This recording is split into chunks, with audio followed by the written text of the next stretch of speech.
Willkommen, bienvenue, welcome once again to another live stream. Today, you'll recognize him, hopefully, from 10 o'clock today when we were bashing around trying to discuss the ins and outs or ups and downs of AI and whether it's going to take over the world. But today, we're talking about something, as usual, that I know nothing about, which is Article 4. Article 4. And apparently, it's the end of the world. Chris, what the hell is Article 4 and why is it going to have such an impact? It's not quite the end of the world. An Article 4 direction. There are certain things that you, in the world of planning and working with houses, you can do without having to apply for planning permission. So Right. they're called permitted development rights. So we've done whole conversations based around permitted development rights, yeah? Yeah, they've got some great stuff that's coming in. An Article 4 direction, there's a few different elements that it can apply to, but it can be used in different remits to remove those permitted development rights. So it's the local authority taking them back. Yes. Right. One of the ways. It sounds like a really unpleasant thing. They've said you can have a thing and then take you away. Yes, very much so. Yeah, it's a bit rude, isn't it? So one of the things that they use in the local authorities use an Article 4 direction for is to remove the permitted development right of taking a house, a residential house, which is classed as C3 in the planning classification system, and moving it, shifting it into a small HMO, which is classed as 6 persons or under, which is C4 in the planning classification system. And there's a permitted development right to move from C3 to C4, and you don't have to apply for planning. Now, with the ongoing, I guess, commercialization, professionalization of the HMO industry, and it just appearing everywhere, there's a pushback. So there's a pushback from the local communities, and the local authorities, certain local authorities have said, no, we don't want these HMOs anymore. We want to remove these permitted development rights. And the way that they will wield this instrument is, quite bluntly, they will put a whole blanket over a vast area, maybe the entire local authority, and say, no HMOs in this area unless you go through planning process. Now, we know full well that the planning process is a long, arduous journey, which can take anywhere between 12 weeks and 2 years to get through, Yes. which then makes it commercially unviable for run-of-the-mill landlords to bring forward properties and adapt them from a small resi to a small HMO. Now, the problem that this creates is, well, let's go back a step. So the reason that the HMOs have come to existence in the first place is they're addressing a challenge. They are the free market addressing a challenge that's happening in the housing challenge market. being there just aren't enough places for people to lay their heads. That's exactly right. Yeah, there's not enough stock. So we had a chat earlier this morning with our guest speaker at the Bristol Lettings team, and he said again, and this is a conversation that's echoed with many other investor colleagues and agents that I speak to all through the country, that his intake for one property is up to 100 applicants. And that's crazy. Nuts. That's craziness. That shows you the level of demand. He gave us a further stat, which was that perhaps only 9 of them will actually get a viewing. Yes.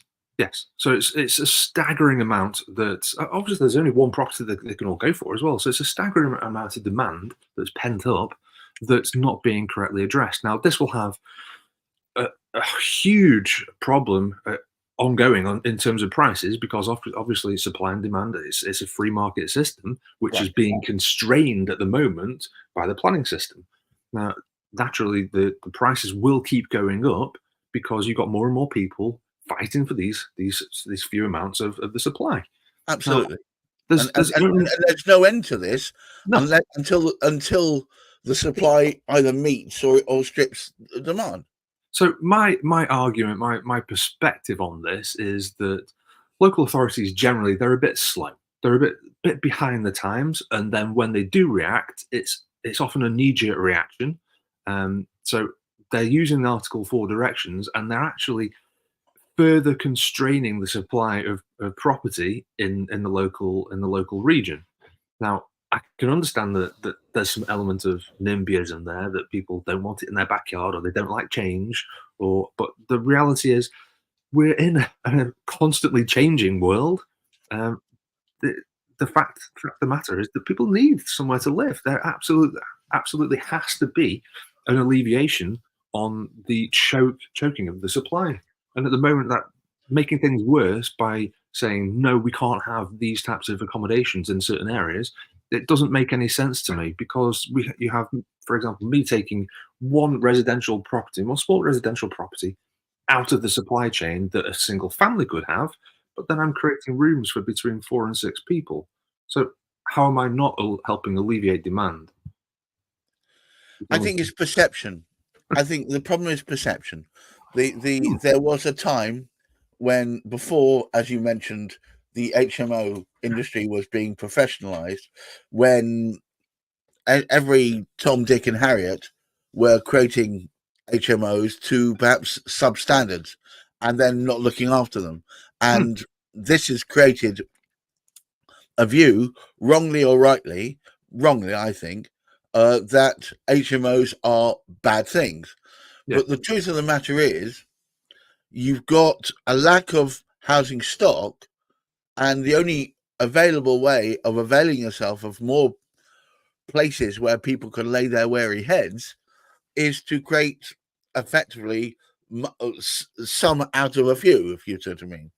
Yeah, Yeah. and which is At the moment, there seems to be no end in sight of the deregulation of the planning system, which, as we know, is really the only solution to cutting all the red tape and allowing the developments to prosper, and actually almost reinvigorating the planning system and realigning their thinking to, rather than being negatively geared and find reasons to not do something, to work with developers and actually open up sections of land and sections of developments that will actually alleviate the challenges in the local areas. Now, there are plenty of sites, both greenfield and brownfield sites, that can be redeveloped.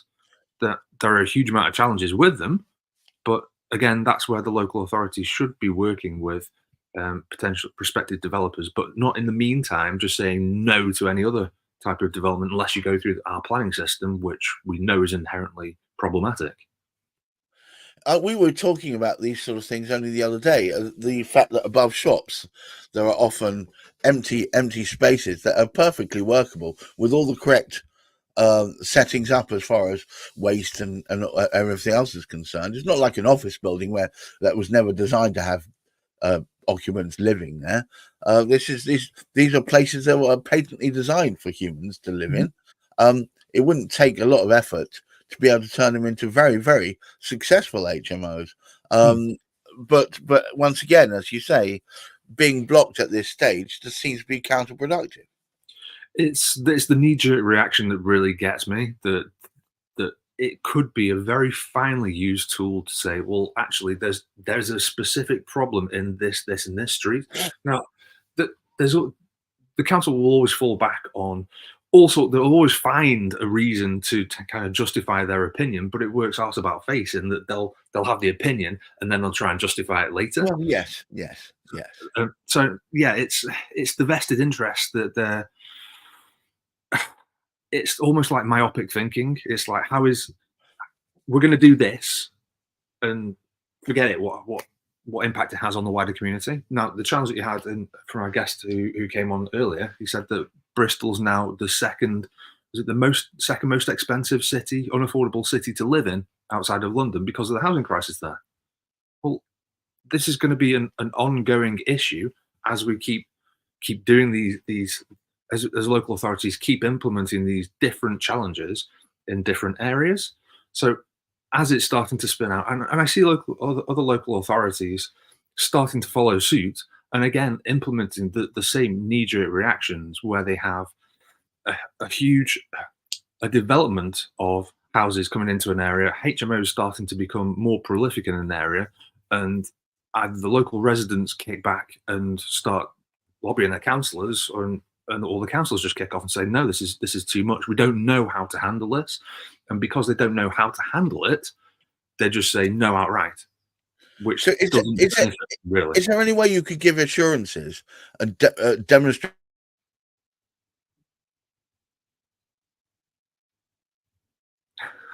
I'm not sure what assurances Gareth wanted me to give.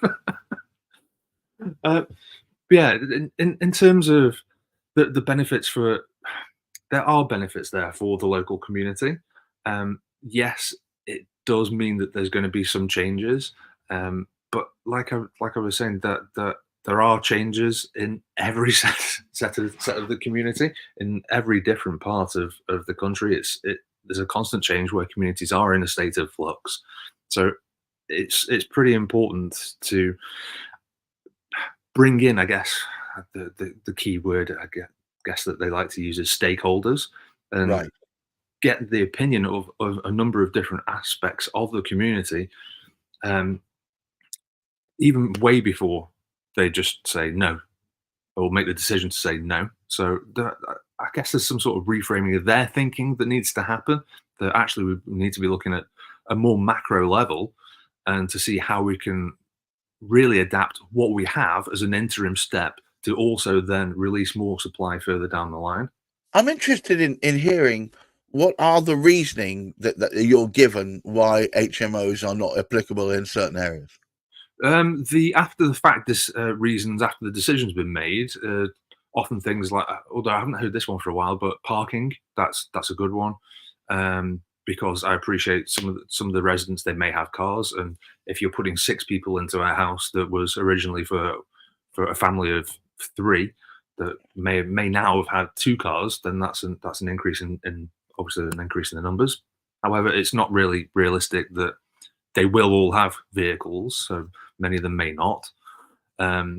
The other one is access to local services. Is there enough local services? Well, again, yeah, okay, that should definitely be taken into account, and enough provision be made of those local services. But we keep seeing local services being shut down, irrespective of whether or not HMOs exist in that area. So that doesn't really seem to wash that much. Yeah, there are other factors as well, but so. Oh, I think he's gone again. So, what other factors come into play? I think a lot of the other element is pushback. So pushback from the local residents. So, and it's how that is then interpreted by the councillors and how much of, I guess, a flea in their ear that they just need to, that they take that knee-jerk reaction in the first place and then scrabble around after the fact to try and find reasons. What can be done? I'm looking for a silver lining here. I As think ever. I think they need that middle ground. I think they need to reframe their thinking. Perhaps there's some element that, because there's a few vested interests as well in the local authority. So you have different departments dealing with different elements that merge together to bring the HMO compliance into one thing. So it's not like there's one department you have to deal with. There's the 2 primary ones are the environmental health, who will issue the HMO license, and they have a set of standards that you need to adhere to. And then there's also planning, and they have almost a different set of standards depending on what you're trying to do with that particular property. So there needs to be some joined up thinking internally in terms of actually this is a stopgap. How can we make this work? And then how can we then collaborate with private investors to make sure this is well implemented while we're sorting out the rest of the rubbish that we need to deliver on further down the line. Just before we sign off, summarize the position. I mean, just give an overview. I think there's some complexities to do with Article 4 at the moment, and the challenge, it doesn't mean that you can't build HMOs in Article 4 areas. It just means you have to take it through a planning process. So if you have a team around you, they can make that easier. If you don't, by all means, connect with me. I can help you with that. I wouldn't rule out building in HMOs in Article 4 areas. It's just important to be aware that there is some pushback from the local community and the local authority there. And it's important to understand why that's in place.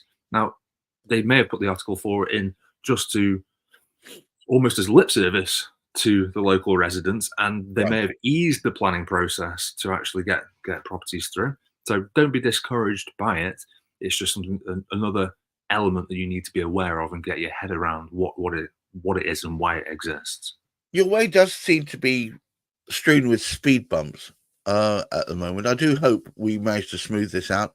Once again, I have to thank Chris for educating me on something I had no idea about.